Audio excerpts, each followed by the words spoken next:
ways we can continue the STEM camp, and it's going to be integrated into the regular summer school. So we'll be receiving summer school funding. And we've also extended STEM camp to include the 9th graders. So those students who are finishing 8th grade, going into 9th grade next year, will still be able to participate in STEM camp this year. Our theme this year is Systems Safari. So it's a safari theme all about body systems. And for example, they're still working on the details of the curriculum, but Shannon shared with us one of the day's units is going to be the skeletal system, and the kids are going to create a robotic arm out of, again, real low-tech types of things, and they're going to create robotic arms to look at joints and how things move and articulate and so on. And so again, it'll be that the big theme of the body and different circulation, skeletal, and so on. And I'm really excited to get Mayo Clinic involved. They were here last year with a large group of people and really enjoyed being a part of STEM camp last year. So I'm hoping that we'll get them back this year, maybe even in a larger capacity, since this theme really fits right into what their mission is. On the social emotional learning side, the elementary school continues with the responsive classroom training and implementation. The SEL curriculum have all been introduced at the elementary, middle, and high school level. So character strong or purposeful people at the elementary, Reallyville at the middle school, and 7 mindsets at the high school are all being implemented this year and well underway. And as I mentioned, the surveys are being completed by next week. The next thing I want to mention, this page, if you get a chance to take a look at some of the links that are in this, please do so, because there's really some interesting information that I picked up at a recent conference for community practice conference for other DODEA directors. And probably the most interesting one for me was the presentation by the U.S. Patent Office, the USPTO. It's not the United States Parent-Teacher Organization. I was just amazed at the amount of materials and resources and funding and support that they have. They have scholarships. They have this National Teacher Institute in Washington, D.C. that I think would be great for one or more of our teachers to apply to. Really great STEM training materials, and all of this stuff is government, so it's all free to our teachers to use. And so I'm working on ways to disseminate this out to the teachers and get them interested and get them connected with the many things.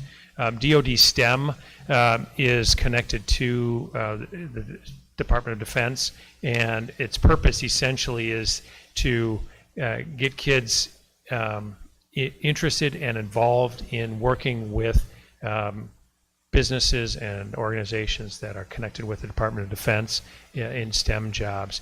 And my favorite quote from the conference was, we're not talking about K-12 anymore, we're talking K-NASA. And so this organization, other organizations are really supporting kids. They'll pay a kid's college from the time they step foot into the college door all the way up through PhD. Every single penny. They are, and that happens through partnerships with these organizations, these STEM contractor or DODEA contractors, and so on. And the commitment on the student side is that they have internships in the summer while they're in college. They're supported by that organization. Then when they finish college, they are committed to the same number of years they were supported through college to work at that organization, and then they're free to continue their career. So some real good opportunities there. I already mentioned the STEM camp, and the final thing is the RFP for the next DODEA grant was recently announced, and there's a strong focus on world language. I have, however, clarified that there is also an opportunity to continue with academic or support programs similar to what we are doing currently with the program now. And in conversation with Kyla, we're looking at probably starting the process of writing a new grant, if that's the direction we decide to go, next year, and then we would overlap with our implementation year of the new grant and the final year of this grant. All right, did I miss anything? Oh, Yes, I did miss something. I didn't get it in the presentation, and then I forgot. I have a meeting with Becky and with Jamie Goulart, their public relations officer at Fort McCoy, coming up next week, I believe. And we're going to be talking about our continued cooperation there and looking at expanding things. I've also reached out to the Tomas School District to see what types of things they're doing with their military-connected students and whether there are any areas that we can support each other.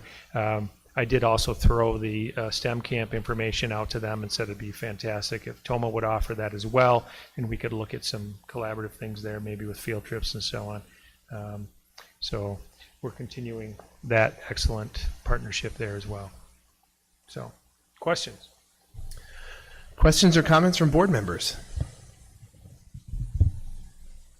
Go ahead, Mrs. Lopez. So I don't have a question, but I just really loved your description of the high school math classroom, where the kids kind of, from my perspective, hearing you, they're acting in a real world way and collaborating with one another to figure math out. You know, it's not, like you said, just so structured where the teacher maybe just, this is how it's done.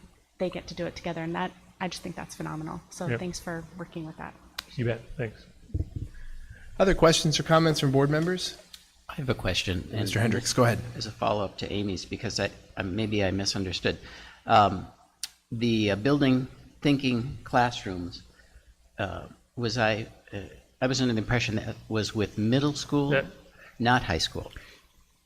So the work with CISA 6 up to the end of last year was with the high school and the middle school. The introduction, and that was this type of training, not particularly with the building thinking classrooms. That was started this summer with middle school only. However, there are high school teachers that have the book. They're just not working directly with CISA 6 this year. So the building thinking classrooms consultation work with CISA 6 is at the middle school. Okay. At the high school, they've had the training with CISA 6, I believe it's about 5 years. That seems about right, yes. About 4 or 5 years with CISA 6. And now we transition to just the middle school working with CISA 6. Okay. And we've seen the impact of the building thinking classrooms at the high school level So not as much. Most of what I've seen this year is with the middle school. The high school, we have worked in that direction. We're continuing to work with the teachers there. But as I mentioned at the beginning, this year's focus at the high school is on interventions, tutoring, so identifying students' needs and getting support for them through the tutoring program that we have there. Okay. Right. And my other question had to do with the SEL surveys. You said we're on the third round of surveying at this point. Did I understand that correctly? Yes. And the first set was probably setting a baseline? Correct. So winter 2022-23, so last year at this time was setting the baseline. Then the spring, the survey was given again, and now we're giving it for the third time. But this the first winter. time since we've implemented the new social emotional learning curriculum. Correct. So last year, at the beginning of last year, responsive classroom was there's a large training in the summer for responsive classroom for elementary, middle school teachers, and that was implemented throughout last school year, and then this school year, the implementation of the curriculum at each level, and so the survey will hopefully show us that impact of both of those systems being implemented in the. Okay. And do we have very many staff for whom responsive classroom would have been a new thing last spring or last time we went through major training? Yeah, so we as a as an admin team, we set that as a priority to train all of our new people in responsive classrooms. So there were several teachers that went through training again this summer. And then we also selected some, well, we let people tell us who is interested, but we also had some teachers that went through advanced training, so then they'll become our trainers, so that as we have new teachers, we'll be training our own staff and not paying all the money to pay for that training outside of our district. Okay, thank you. Thanks, Tom. Any other questions or comments from board members? Mr. Burns Gilbert, go ahead. Yeah, I was just going to ask, I think you touched on it right in that last slide there, but the funding, the plans for next steps after this current round of the DODEA grants shifts, can you just speak a little bit more about that plan right now, or kind of what that direction looks like? Sure. So the RFP was very similar to what this grant round was. So it's a $500,000 to $2 million award. We had $750,000 last year, and the awards are based on the size of the school district, and so I would assume that it would be another 750, between 5 and 750,000. It'd be a 5-year grant again, and as I mentioned, the DODEA is pushing the world language side of this, and there were quite a few people at the conference that were recipients of world language grants and working on that. However, they're still allowing the academic and the social emotional learning support as well. To integrate German into that, maybe? Or? Das wäre sehr gut, aber ich weiß es nicht. Yeah, We'll see. exactly. No, for sure. Great questions from board members. I keep checking my questions off as we're going here. Other questions or comments from board members? So I have just a couple other questions that I was hoping you could clear up. Can you just elaborate a little bit on the Makerspace Lab? Is that something you integrated this year? And then can you elaborate on what's in the Makerspace Lab? Sure. So that came in discussion with Mr. Ott about their intervention time. They're really looking for extension opportunities for kids, so kids that don't necessarily need a lot of additional support and so on, to give them some things that they can do that is going to challenge them. And the school already has they have robots, they have 3D printers. There's 5 3D printers. There's some real simple type of STEM things like straw. What are they called? The little. No, they're like straws and things that you use. Like It's like Tinker Toys when I was a kid. We Sure. So put together blocks and things like that. And they're also we're also talking about Lego boards, which I wasn't familiar with, but it's vertical Lego spaces where you can build ramps and gears and things like that. And so we have a lot here already at the middle school, a lot of those items and those tools, but they've been in different places in the different LMCs and so on. And so the idea is to get them all into one space and one place, to develop lessons around them. And then in our last meeting, we talked about having a theme each quarter or each month.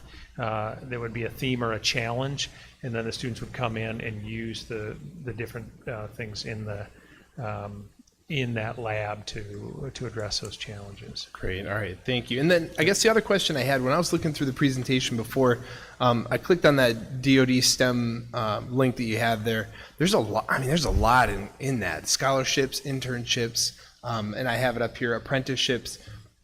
Do you select students that you may push or direct in that avenue or in that direction? And then what does that process look like? Do you have them go through it with their parents? Do you help them as teachers? What's the process? And have you done that with any students to date? So to date we have not. That was new information to me from the conference, and so I just was talking with Kyla last week about what's the best way to get this information out, A, to the teachers so that they're aware of it, to start talking to the students about it, and B, to the parents in the community so that they know, hey, my kid is thinking about engineering. Well, hey, here's an opportunity, like I had mentioned, you can get your entire schooling paid for. This is huge. It really is. Absolutely. It's similar, that National Teacher Institute through the patent office for teachers a teacher who is thinking, be nice to go out to DC for a visit this summer, well, why not get it paid for and have training there?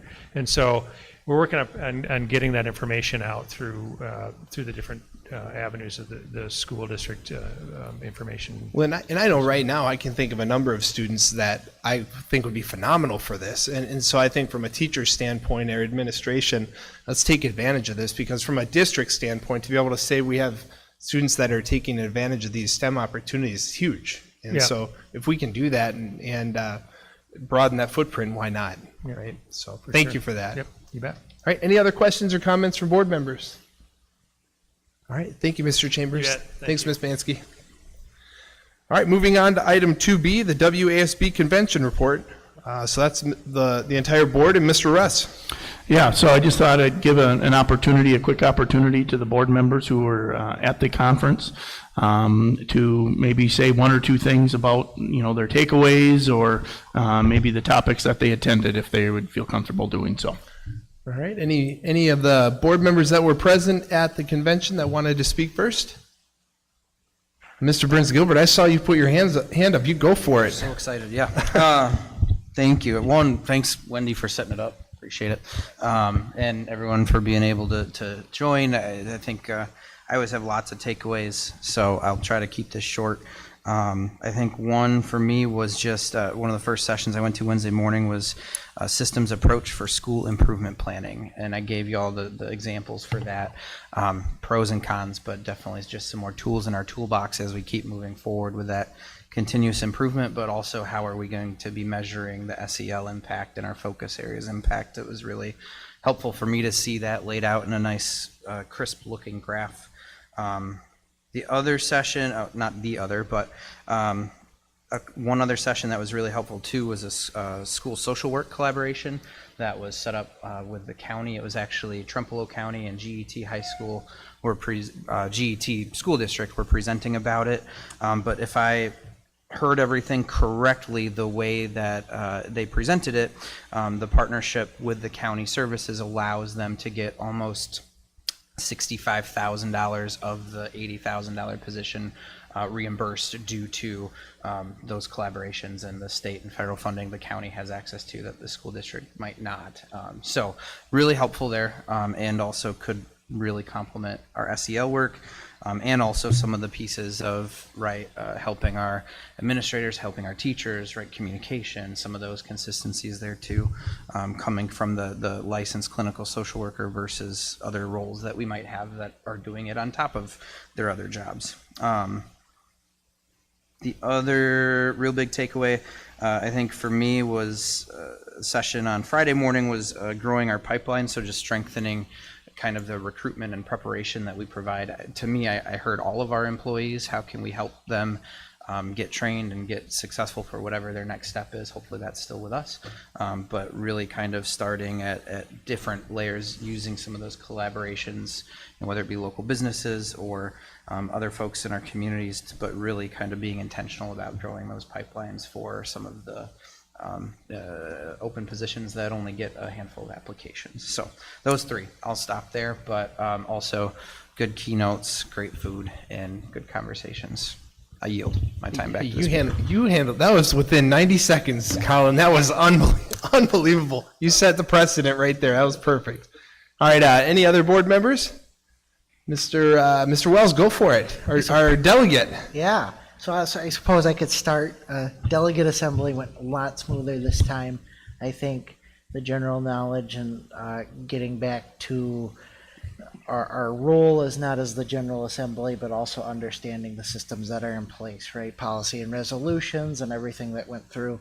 So a lot of amendments were turned down this time, and because that started the precedent, all of a sudden a lot less amendments were called. So people were essentially voting on for the full package or not as much in between.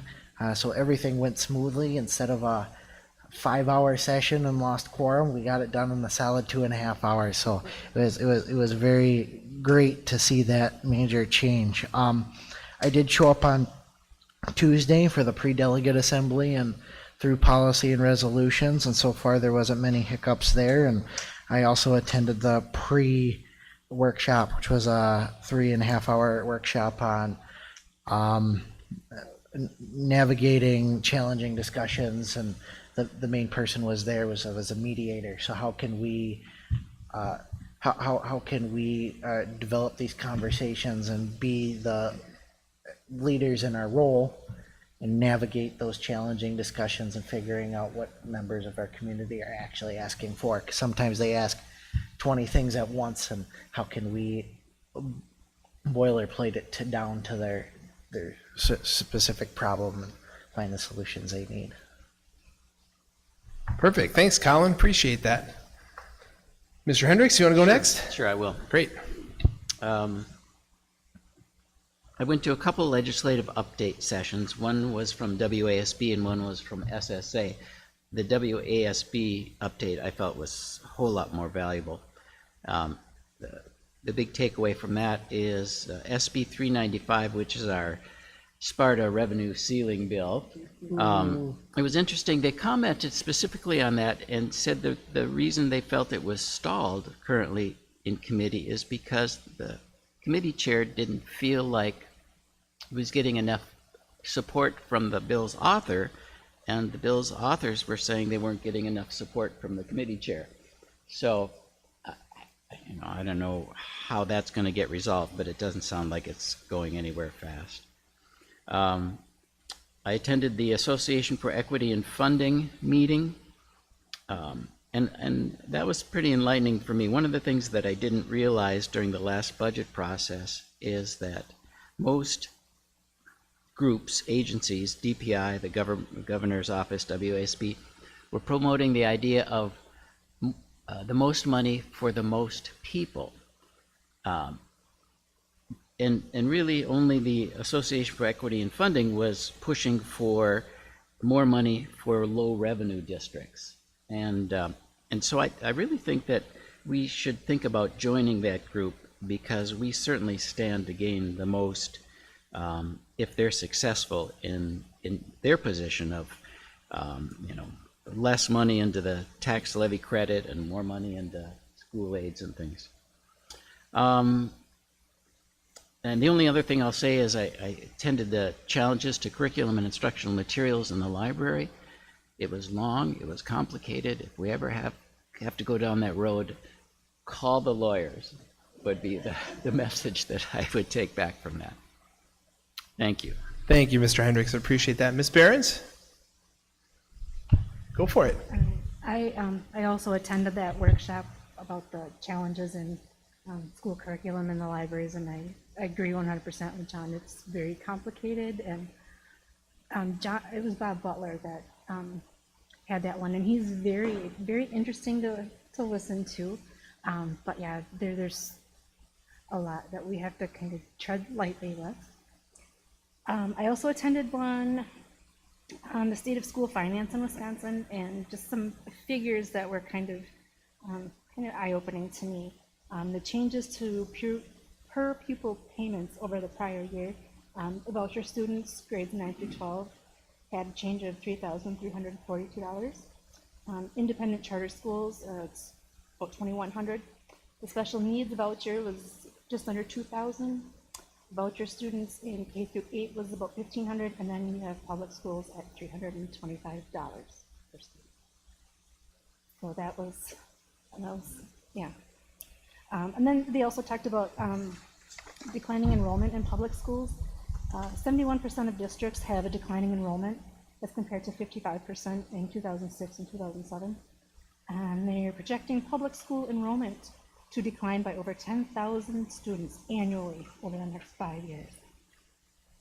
So that's quite a shift in, I guess, maybe what we're used to. Thank you for that. Yeah, and so then, so some of the seminars that I went to community education, engaging your community while building support. You take a look at the fact that we're looking at referendums and how we build support within our community. And so I listened to a lady, really amazing group from River Falls. And so they're completely focused on community education, and their focus was get as many community members inside of your school buildings as possible so that they can see what your needs are, right? So if they're getting eyes on the fact that we have a leaky roof or issues, or we don't have enough gym space that the 65 plus group can play pickleball, all of a sudden they're intrigued and they're interested in the facility referendum for their own needs or their own wants and other community needs. So community education. The second seminar that I was at, strengthening your board's effectiveness through continuous improvement, just being able to, again, to focus in on what we can do better as a board and how we focus in on just constant improvement of the board and strengthening through different challenges and workshop methodologies and again, continuous improvement. And then the third one, engage with transparency, how feedback increases employee retention. That was actually more of a, there was 4 or 5 different school districts up there, and that was all about different types of survey processes and just really how do we as administration or as administrators talk to our different staff members so that everybody feels heard, and how do we maintain transparency so that every staff member feels comfortable going to administrators. We talked about the chain of command, or they talked about the chain of command, so that we keep the transparency. So that was really a very interesting one. And then Ashley and I actually got to meet John Quinones from What Would You Do on ABC, so that was kind of a cool deal. He was a keynote speaker on Thursday night, so he spoke, and that was very enlightening. His family's been in the U.S. for how many generations? 6 generations or so, 7 generations.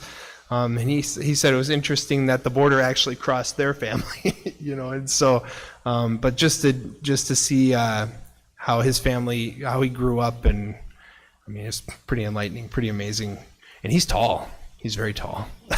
So, but definitely great. Wendy, again, thank you for getting everything set up. Sam, thank you for the opportunities. And thank you to the board members that took the time to come and were able to make it for that. So appreciate everything.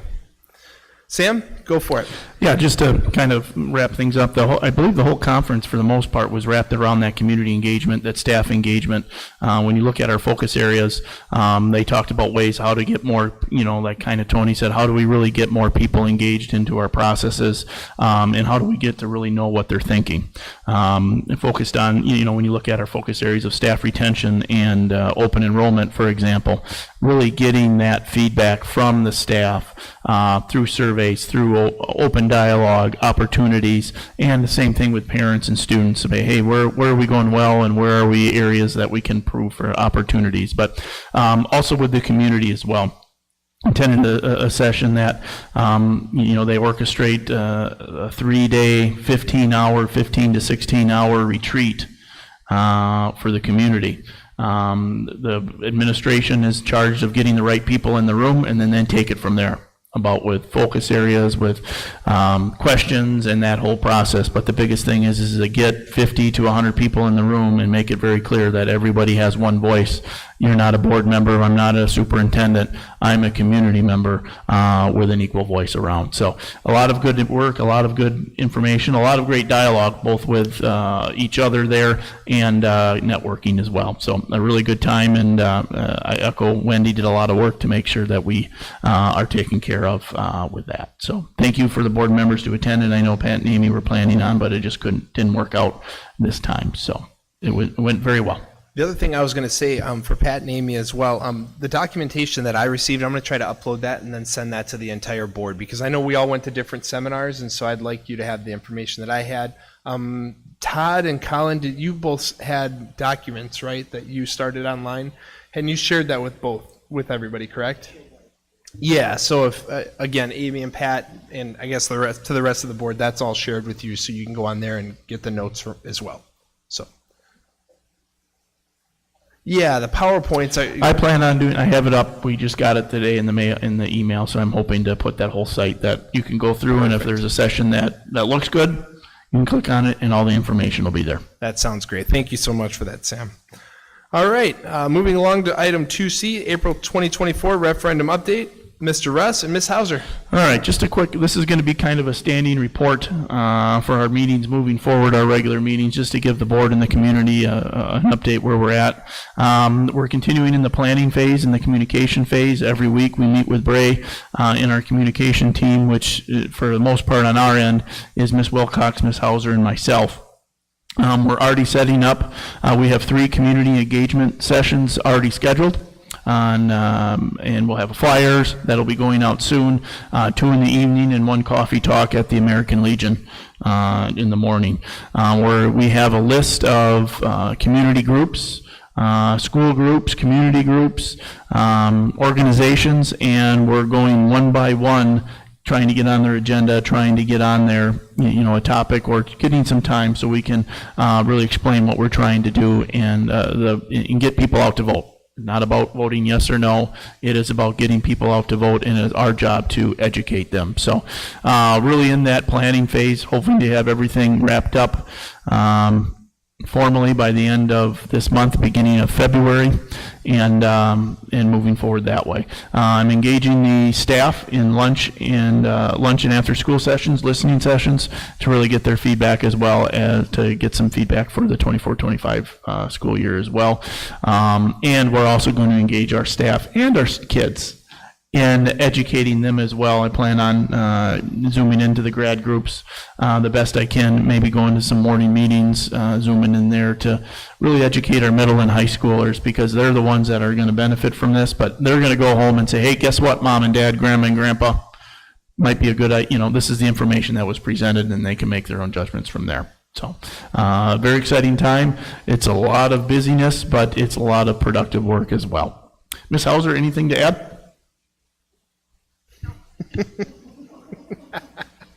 All right, any questions or comments from board members on that topic? All right, thank you, Mr. Russ and Ms. Hauser. All right, item 3, the consent agenda. If all board members could please take a look at the agenda items and review those. If you have no questions or comments, I'd entertain a motion to approve the consent agenda as presented. So moved. I have a motion for Mr. Wells. Do I have a second? I'll second. I have a second for Mr. Hendricks. Is there any further discussion on this topic? Hearing none, roll call. Ms. Lopez? Yes. Mr. Schulze? Yes. Mr. Wells? Yes. Mr. Hendricks? Yes. Ms. Behrens? Yes. Mr. Burns-Gilbert? Yes. Motion carries 6-0, 1 absent, and Mr. McKenna.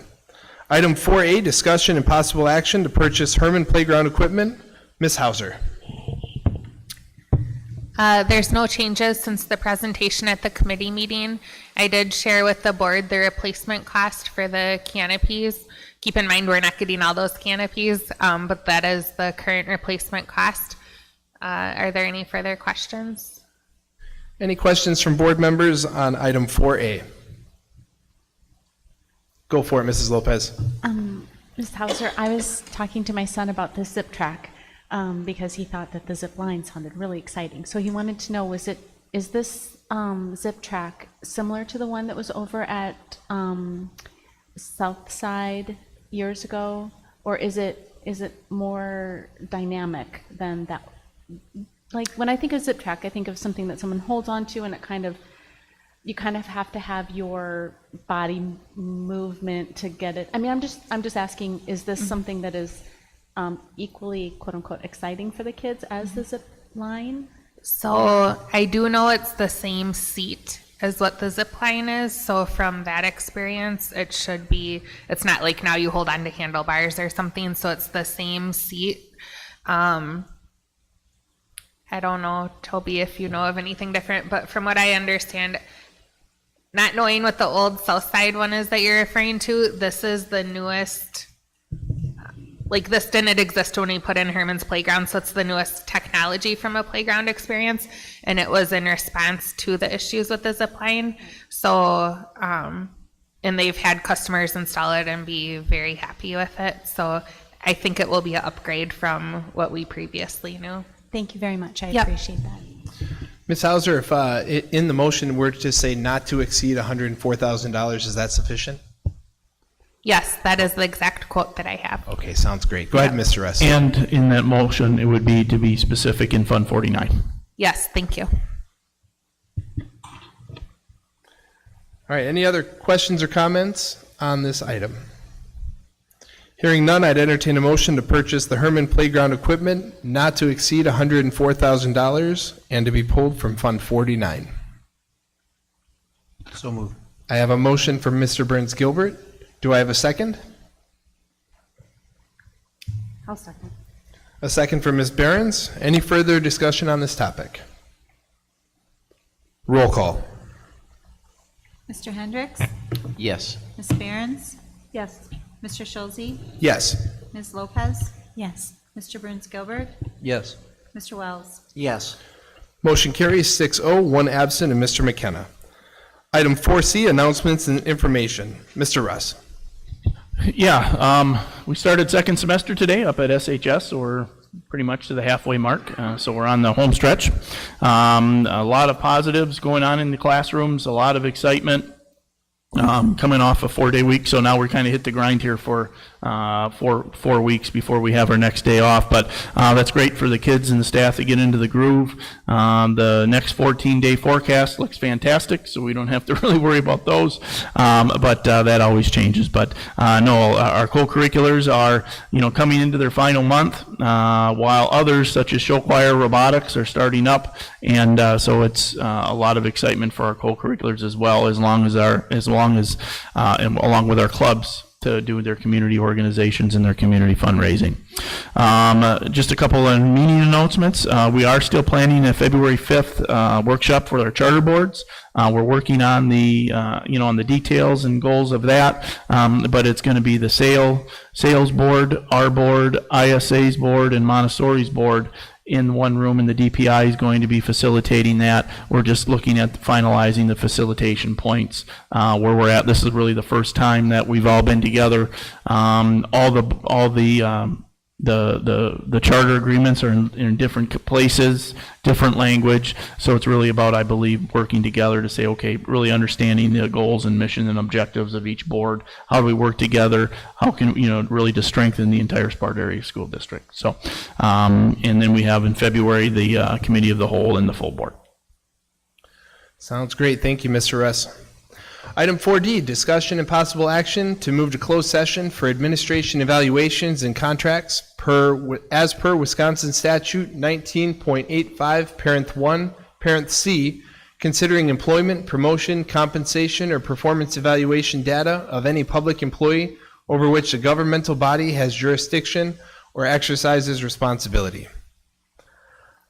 So moved. Thank you. Do I have a second? Second. Second for Mr. Burns Gilbert. Any further discussion on this item? Roll call.